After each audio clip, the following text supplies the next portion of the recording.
Hello, and welcome to another chapter of a tome pulled right off the shelves at the heart of the jackals.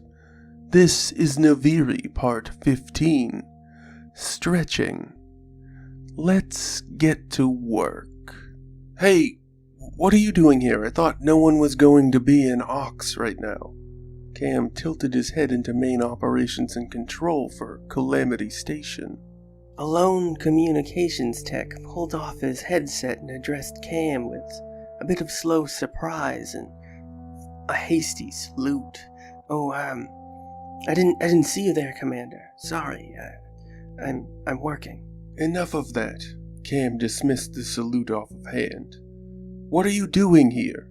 I heard that they were cleaning out the system and there was a team moved to backup control.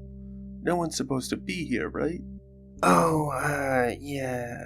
New regs courtesy of Rill. Someone's gotta be at main comms 35-9, so round the clock that's gonna be the new guy. I just get tossed here whenever they're scrubbing the systems for maintenance. It's just how it works. Oh, I see.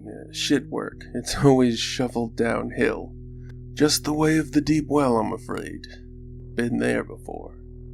But, these comms don't even work until tomorrow. What are you doing to pass the time? It must be horrible.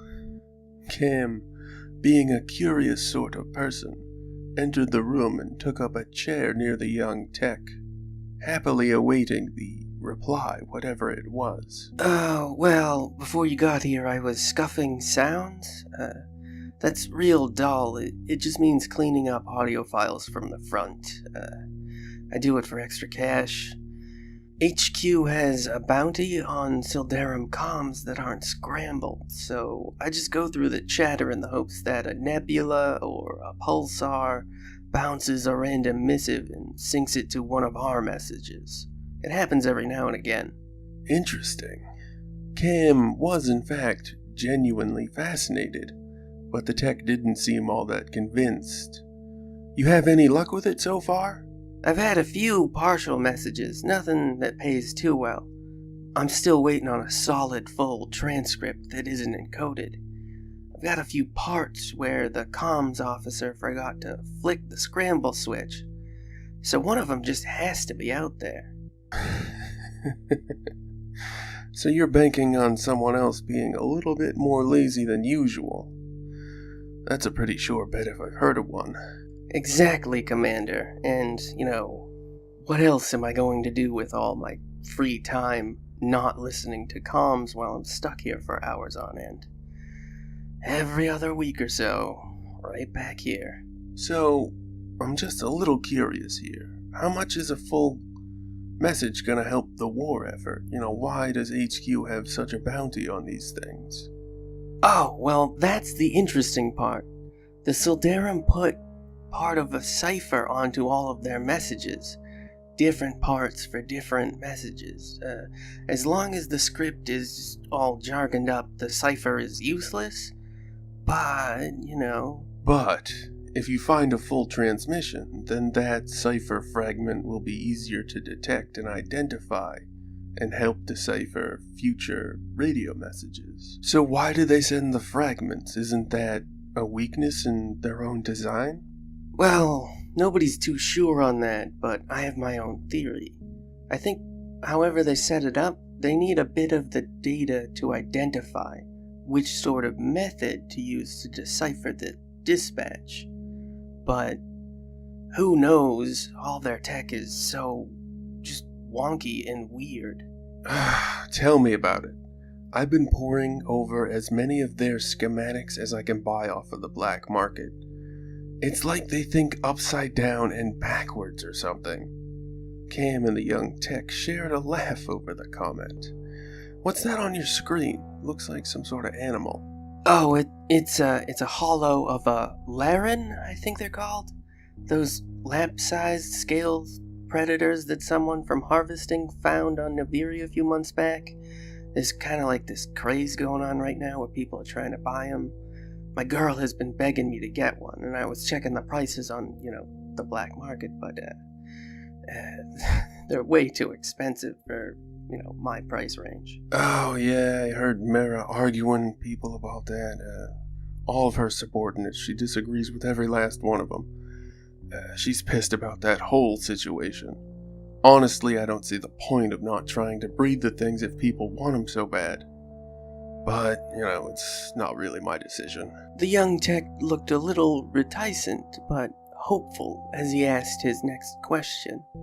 So, are you going to try to convince her, your wife, I mean, not to block the sale and all that? If you really want one so bad, you'll just have to trade shifts with somebody and go grab one. It'll be way simpler than trying to buy it. No, I am not going to try to convince her of anything, especially in that matter. She's made herself abundantly clear. A little bit of advice if you ever get married. Some battles you can win. Others you have to regroup and wait for reinforcements. She's got it in her head that no one should own an animal before they're verified safe, and honestly, with all the messed up stuff that goes on in Grigari's system, can you really blame her?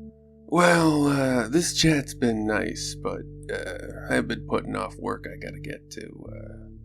I have the first test shipment of Umbra to analyze. Good luck with these audio files. I hope all your hard work pays off. Oh, thanks, Commander. That means a lot to me.